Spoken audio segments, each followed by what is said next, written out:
আসসালামু আলাইকুম প্রিয় দর্শক, আপনাদের সকলকে আমন্ত্রণ জানাচ্ছি। আমি তরুণ ঘোষ। প্রথমে পুতিন দিয়ে শুরু করব এবং শেষে বাংলাদেশ দিয়ে শেষ করব। আমি সংক্ষিপ্ত করার চেষ্টা করব ভিডিওটাকে, কিন্তু এত খবর আছে যে যতই আমি চেপে করি না কেন এটা 15 মিনিটের বাইরে চলে যাবেই। সুতরাং আপনারা অধৈর্য হবেন না, প্রত্যেকটা লাইনে আপনারা পাবেন খবরের খনি। পুতিন তো 4 তারিখে আসছেন, আপনারা নিশ্চয়ই এতক্ষণ আপনাদের কাগজে, দেশের কাগজে সব জেনে গেছেন 4 তারিখে আসছেন। আপনাদের মনে থাকতে পারে ইউক্রেন যখন যুদ্ধ শুরু হয় সেটা 22 তারিখে শুরু হয়েছিল, 22শে সেপ্টেম্বর। তার ঠিক 7 দিন আগে পুতিন এখানে এসেছিলেন ভারতবর্ষে প্রধানমন্ত্রীর সঙ্গে দেখা করতে। কারণ উনি জানতেন আমি যদি ইউক্রেনের বিরুদ্ধে যুদ্ধ শুরু করি তাহলে আমার উপরে স্যাংশন চাপবে, এবং স্যাংশন চাপলে সেখান থেকে বেরোবার পথ একমাত্র ভারতবর্ষই করে দিতে পারে। তাই তেলের ব্যাপারটা ঠিকঠাক করার জন্য তিনি ভারতবর্ষে এসেছিলেন।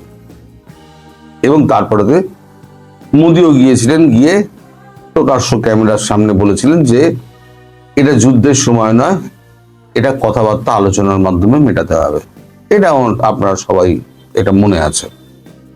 সেই পুতিন ঠিক এই সময়টা বেছে নিয়েছেন। আসার কথা ছিল 12-13 তারিখে।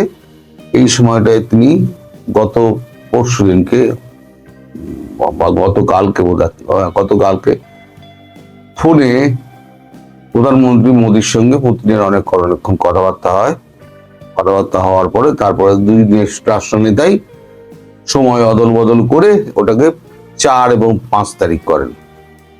এর মধ্যে লুকিয়ে আছে অনেকগুলো কূটনৈতিক ব্যাপার। এক হচ্ছে, আপনাদের মনে আছে পাকিস্তান যখন অস্ত্রশস্ত্র পাঠাচ্ছে ভারতবর্ষে, বাংলাদেশে, সেই সময় রাশিয়ান একটা যুদ্ধ জাহাজ আপনাদের ওখানে নোঙর করে এবং বলা হয় কি এটা শুভেচ্ছা সফর, ফুল দেওয়া নেওয়া হয়। এগুলো হচ্ছে বাইরের লোক দেখানোর জন্য, আসলে নিজের উপস্থিতিটা জাহির করানোর জন্য আমেরিকা, চীন এবং পাকিস্তানকে একটা বার্তা দেওয়া হয়েছিল। ঠিক এই সময় পুতিন যখন আসছে তখন মালাক্কা এতে সমুদ্র যেটা রয়েছে সেখানে আপনার 3টে ডেস্ট্রয়ার এবং এক ঝাঁক সাবমেরিন রাশিয়ান অপেক্ষা করছে যখন পুতিন এখানে আসছে। তো পুতিন অনেকগুলো বার্তা নিয়ে আসছে। এক হচ্ছে আপনার প্রচুর অস্ত্রশস্ত্র মানে লেনদেনের ব্যাপার আছে, কেনাকানির ব্যাপার রয়েছে, সেখানে ভারতবর্ষের সঙ্গে একটা অবাধ ডিল হবে। সমস্ত হচ্ছে ট্রান্সফার অফ টেকনোলজির মাধ্যমে। Su-57 আপনি তৈরি করুন, আমি টেকনোলজি দিয়ে দিচ্ছি।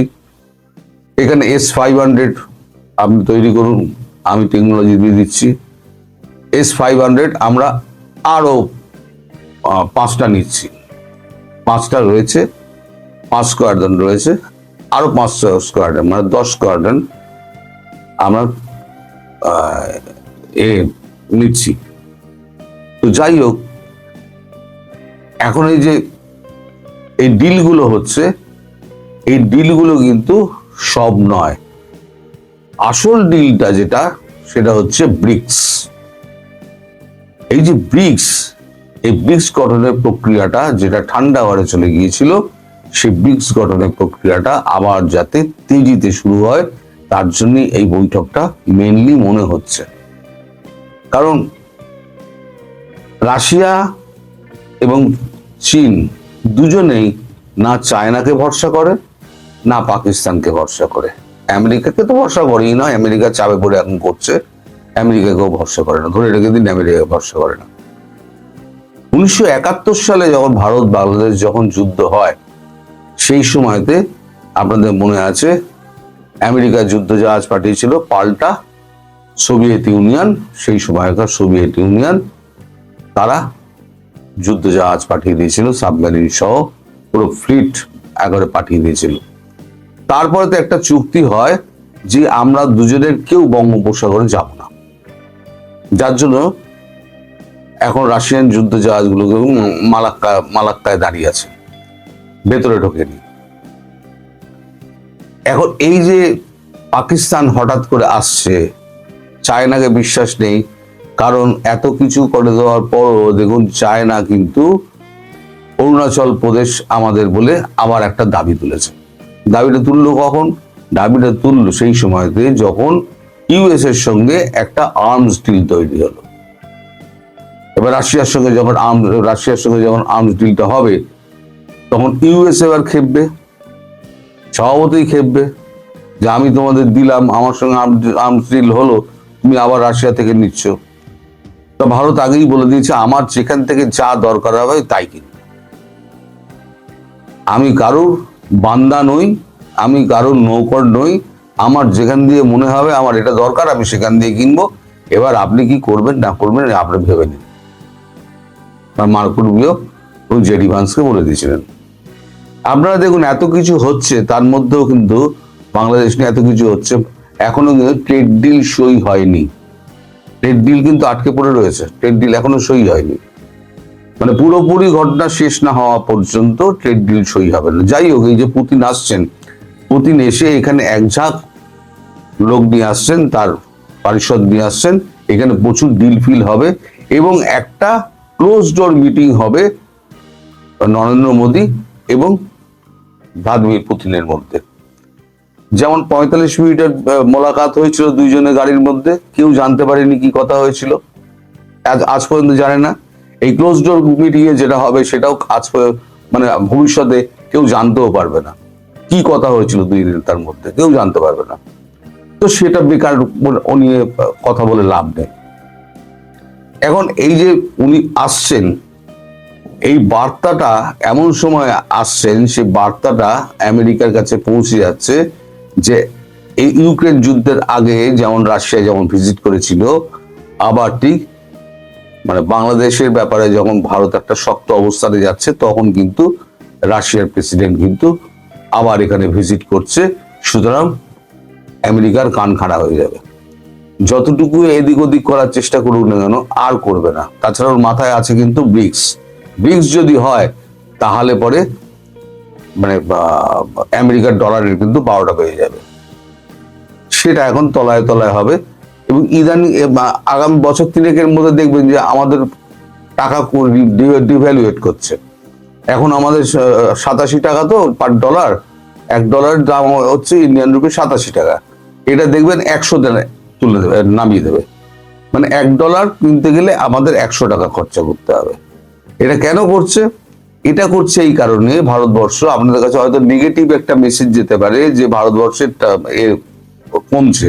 আসলে ভারতবর্ষের বাজার কিন্তু জিডিপি বাড়ছে, 8.2 হয়ে গিয়েছে। এত কিছু আমেরিকা করার সত্ত্বেও 8.2 জিডিপি হয়েছে। তো যাই হোক, এটা ডিভ্যালুয়েশন করা হচ্ছে এই কারণে যে যখন রিকভার যখন করা হচ্ছে না টাকাটা, যখন মার্কেট যখন রিকভার করে নেওয়া হচ্ছে, তখন সেই টাকাটা কিন্তু বাজারে ছাড়া হচ্ছে না, সেটা দিয়ে পুরো ডলার কেনা হচ্ছে।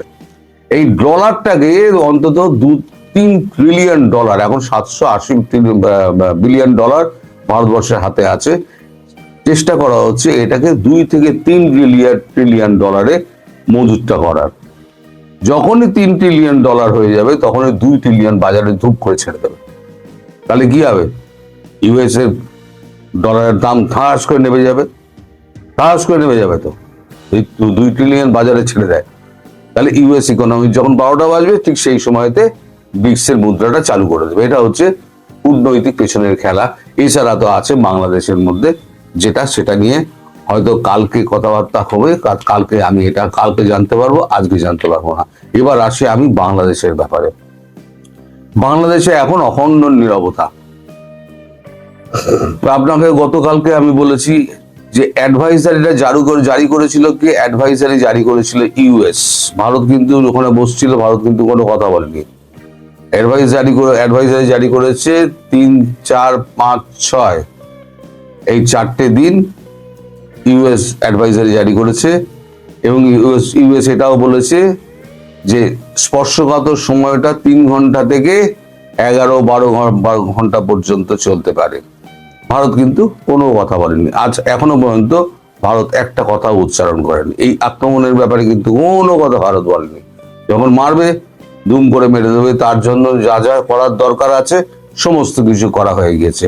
এই যে ভারত চুপচাপ ভেতরে ভেতরে এগোচ্ছে এবং ইউএস এর এই যে আগ বাড়িয়ে কথা বলা এবং ইসলামাবাদ এবং টার্কিকে একটা বার্তা দিয়ে দেওয়া, সেটা কিন্তু ইউনূসকে খুব ভাবাচ্ছে। এর সঙ্গে রয়েছে কি কি আপনার খবরের মধ্যে থাকছে, তারেক রহমানের ফেরা। আচ্ছা, বিশেষ পরিস্থিতিতে বিশেষ বৈঠক, আমি একে একে সবেতেই আসছি, প্রত্যেক কটা কিন্তু গুরুত্বপূর্ণ, আপনাদের শেষ অব্দি এটা দেখার আমি অনুরোধ করব।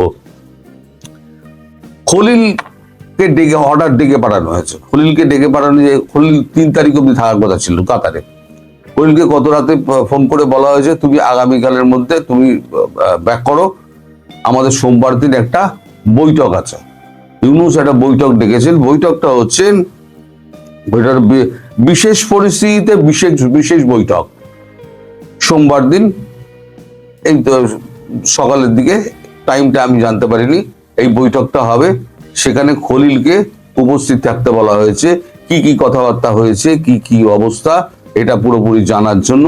এখন পরিস্থিতি কিন্তু যমুনা থমথমে, কেউ কোনো কথা বলছে না, শুধু ফিসফাস আওয়াজ হচ্ছে ইলেকশনটা হবে তো ফেব্রুয়ারিতে। আরে হবে না তো অনেক আগে আমি বলে দিয়েছি, ইলেকশন অব্দি যাবে না, এটা অনেক আগে আমি বলে দিয়েছি। ইলেকশন অব্দি যাওয়ার আগে যা ঘটনা ঘটার ঘটে যাবে।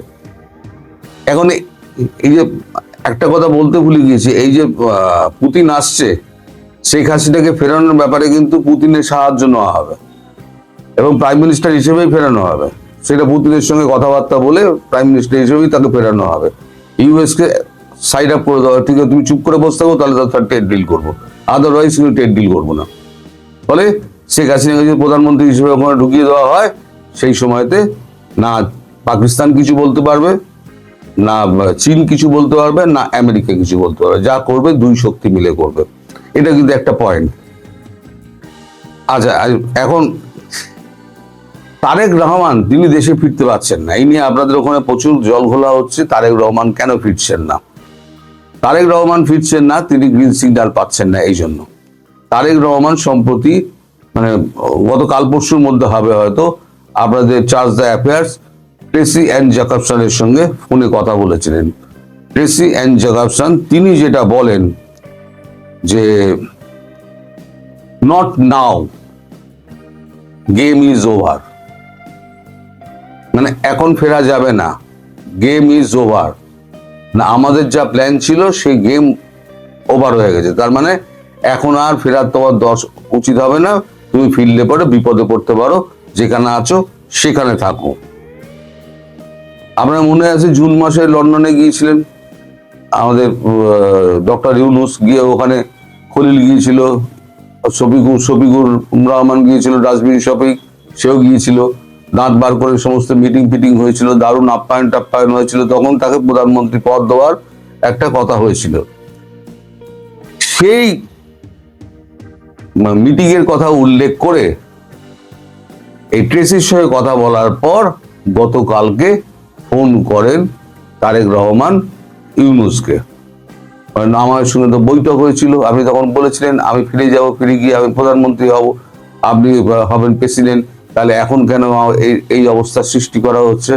তখন ইউনূস বলেন I am sorry, I am entrapped, I am sorry, I am entrapped, মানে আমি ইঁদুর কলে ধরা পড়েছি, ফাঁদে পড়ে গেছি, আমার আর কিছু করার নেই। মানে হাত পা তুলে দিয়েছে। এখন আর কিছু ইউনূসের আর কিছু করার নেই। ইউনূস এখন চেষ্টা করছে যে কিভাবে আমি এই জায়গা থেকে পরিত্রাণ পাবো, কিন্তু ইউনূসের পরিত্রাণের আর সুযোগ নেই। যখন সুযোগ ছিল তখন কিন্তু আমি বারবার বলেছি বেরিয়ে যান, বেরিয়ে যান, বেরিয়ে যান, যারা যারা চান বেরিয়ে যান, কিন্তু আমার কথা কেউ শোনেনি। গুজব বাস্তব, আমার কথা কেউ শোনেনি। এখন সব ছটপট করছে, জল বিনা মাছের মতো ছটপট করছে। ইউএস পরিষ্কার বলে দিয়ে, ট্রেসি অ্যান্ড জ্যাকবসন পরিষ্কার একে বলে দিয়েছে, আমাদের ইউনূসকে বলে দিয়েছে ইউএস চায় ইউনুসকে বলে দিয়েছে ইউএস চায় সবাইকে নিয়ে ইনক্লুসিভ সবাইকে নিয়ে স্থিতিশীল গণতান্ত্রিক এবং সুষ্ঠু একটা শান্তিপূর্ণ বাংলাদেশ গঠন ইউএস চায়। ভারতের কথা কিন্তু বলা হয়নি, ইউএস এটা চাইছে। ফলে তার জন্য ভারতবর্ষ যা যা করতে বলেছে আপনি সেইগুলো করুন, আদারওয়াইজ আমরা আপনার কোনো গ্যারান্টি দিতে পারবো না, আপনার জীবন মরণের কোনো গ্যারান্টি আমরা দিতে পারবো না। এটা পরিষ্কার বলে দিয়েছে আপনাদের কেসি অ্যান্ড জ্যাকবসন। এদিকে এই যে অ্যাডভাইজারিটা জারি করা হয়েছে ইউএস এর তরফ থেকে, যে 3 থেকে 6 এবং 3 তারিখে 2 তারিখ রাত্রিবেলা থেকে 3 তারিখ সব ভোরবেলা অবধি যে সময়টা, তার মধ্যে 2 দেশে ওই 57 জন আর 17 জনকে ফিরে যেতে হবে। এই যে ঘোষণাটা করা হয়েছে, সেই ঘোষণাটার পর এখন ইসলামাবাদ এবং আপনার আঙ্কারা, 2 রাজধানী এখন একে অপরের দিকে চেয়ে বলছে যে ভাই কি করা যায়, এখন যেতে তো হবেই, কি করা যায়। এখন ঠিকঠাক যেটা হচ্ছে সেটা যতদূর সম্ভব 1 তারিখ বা 2 তারিখের মধ্যে এরা সবাই ফিরে যাবে। এটা একটা অসমর্থিত সূত্রে খবর পাওয়া গেছে, কোনো সমর্থিত সূত্র কিন্তু নয়। আমি আবার বলছি, এটা অসমর্থিত সূত্রে খবর পাওয়া গেছে। ফলে সব মিলিয়ে একদম একটা পরিস্থিতি পুরো একটা ঘোরালো হয়ে রয়েছে। যমুনা থমথমে, ইউনুস কোনো কথা বলছে না, কারোর সঙ্গে দেখা করছে না। কালকে বিশেষ মিটিং এর দিকে তাকিয়ে থাকুন, বিশেষ মিটিং এ কি হয়। এখন বিএনপি খুব ভেঙে পড়েছে, জামাতও চুপচাপ পরিস্থিতির দিকে নজর রাখছে। জামাতও বুঝতে পারছে যে নির্বাচন তো ভুগে গেল, নির্বাচন তো আর হবে না, আর বিএনপি তো পুরো মাটিতে বসে গেছে, তারেক রহমান আসছে না। ফলে এখন পরিস্থিতি সম্পূর্ণ ঘোলাটে। আপনাদের দিকে একটু করে আপনারা নজর রাখুন, নজর রাখলে আপনারা বুঝতে পারবেন আগামী 7 দিনের মধ্যে ঘটনাবহুল বাংলাদেশ হবে। তার জন্য যা যা আগাম খবর পাওয়া যায় আমি সব আপনাদের দিয়ে দেবো, কিন্তু ভিডিওটা শেষ অবধি দেখবেন। এটা আমার অনুরোধটা আমার রইল, তাহলে পরে আমার এই যে খেটে খুঁটে এত খবর জোগাড় করা এবং উপস্থাপন করা একসঙ্গে, তাকে অল্প সময়ের মধ্যে সময়টা আমার বৃথা যাবে। প্রিয় দর্শক, কেমন আছেন? আশা করছি ভালো আছেন। আমিরে জামাতকে নিয়ে কিছু কথা বলতে চাই। তিনি 3য়বারের মতো জামাতের আমির নির্বাচিত হয়েছেন, অনেক অভিনন্দন তাকে। এবং আমিরে জামাত হিসেবে তিনি যখন শপথ নিচ্ছিলেন তখন তিনি অঝরে কেঁদেছেন। দৈনিক ইত্তেফাক, অঝরে কেঁদেছেন কেন? কেউ বলছেন যে তিনি 1, 2, 3 তৃতীয়বারের মতো নির্বাচিত হয়েছেন, এই খুশিতে কেঁদেছেন। আবার কেউ বলেছেন তিনি এই পদের জন্য তাকে নিজেকে কোনো যোগ্যই মনে করেন না, তার চেয়ে অনেক যোগ্য লোক আছে, তার মানে ভোটাররা ভুল করেছে সেই জন্য কেঁদেছেন, অথবা ভোটাররা ভুল প্রার্থীকে নির্বাচিত করেছে, আমির বানিয়েছে, এই জন্য কেঁদেছেন। আমি একটু পড়ে শোনাই। বাংলাদেশ জামাতে ইসলামীর আমির হিসেবে 3য় মেয়াদের জন্য শপথ নিয়েছেন ডাক্তার শফিকুর রহমান, এবং তিনি শপথ বাক্য অনুষ্ঠানে তিনি অঝরে কেঁদেছেন। খুবই দুঃখজনক ভোট হয়েছে। ভোট মোট 1,16,992 জন নারী পুরুষ মিলে ভোট দিয়েছে, তাকেই নির্বাচিত করেছে। এখন তাকে নির্বাচন করাটা তিনি মেনে নিতে পারছেন না, যে আমার চেয়ে যোগ্য লোক আছে, কেন আমাকে নির্বাচিত করলো। তিনি কি বলছেন শুনুন। আমি নিজেকে এই দায়িত্বের জন্য মোটেও যোগ্য মনে করি না। এটা এক ধরনের বিনয় হতে পারে, যোগ্য মনে করি। তিনি নিজে বলছেন আমি মোটেও যোগ্য মনে করি না। এই মজলুম সংগঠনটিতে দীর্ঘ সময় ধরে যারা নেতৃত্ব দিয়েছেন অতীতে, তাদের হাতে যে মানুষ তৈরি হয়েছে, তাদের মধ্যে আমার চেয়ে অনেক যোগ্যতা সম্পন্ন, দক্ষ, অভিজ্ঞ কর্মী রয়েছে। এখন যারা ভোট দিয়েছে 1 লক্ষের উপরে, তারা কি ভুল করেছে? তারা কেন যোগ্য লোক বেছে নিতে পারে নাই? জামাতের আমির নিজেই তো বলছেন আমি এই পদের যোগ্য না, কিন্তু 3য়বারের মতো তাকে নির্বাচিত করেছে।